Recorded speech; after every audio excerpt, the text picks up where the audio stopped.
Hello guys, welcome to Tutorly. So in today's video, I'm going to show you exactly how to set up a GoHighLevel webhook. By the end, you'll have a clean, reliable trigger in GoHighLevel that's ready to receive data and kick off your automations. A well-configured webhook ensures your workflows start automatically when external events occur, saving time and reducing manual work for your team. Make sure you're logged into your GoHighLevel account with access to the correct location, since workflows are created at the location level. First, open GoHighLevel and confirm you're inside the location where you want this automation to live.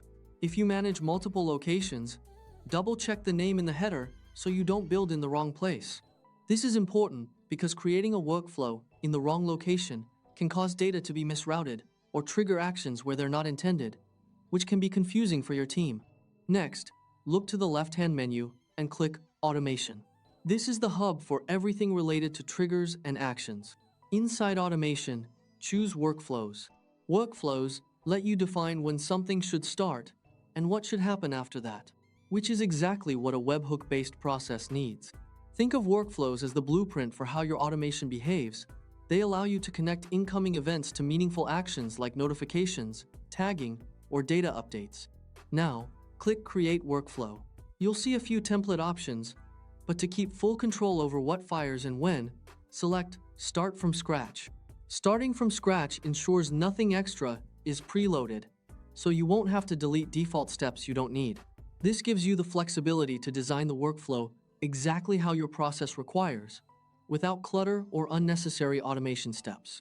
With your blank workflow open, click Add New Trigger. The trigger is what tells the workflow to begin.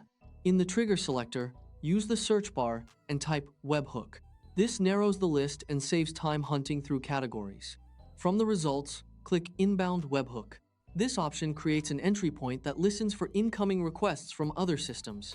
It's ideal when you want outside tools like your CRM, forms, or external apps to start your workflow automatically, without any manual input.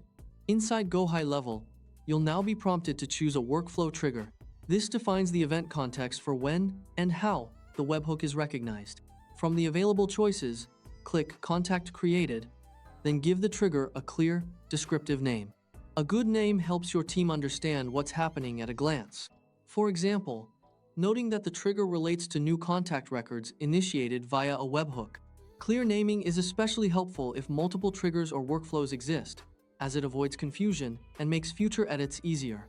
When you're happy with the configuration and the name, click Save Trigger. Saving locks in the trigger so it's active within the workflow editor. If you see any validation messages, address them now to prevent issues later. This ensures your workflow will respond reliably when the webhook receives data, avoiding errors or incomplete automations. At this point, your workflow is set up to receive inbound webhook events and associate them with newly created contacts. From here, you can continue building the rest of your workflow actions like tagging, notifications, or internal updates, so that when the trigger fires, your process runs exactly as intended. For example, you could automatically assign the contact to a sales rep, send a welcome email, or update a dashboard in real time.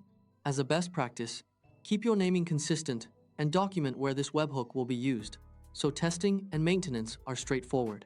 This will help your team quickly identify and troubleshoot any issues in the future and ensure that your automations scale smoothly as your processes grow. That's it. Your GoHighLevel webhook trigger is now in place and ready for the next steps in your automation. With this setup, you can confidently connect external tools to your workflows, streamline your processes, and reduce manual intervention across your team.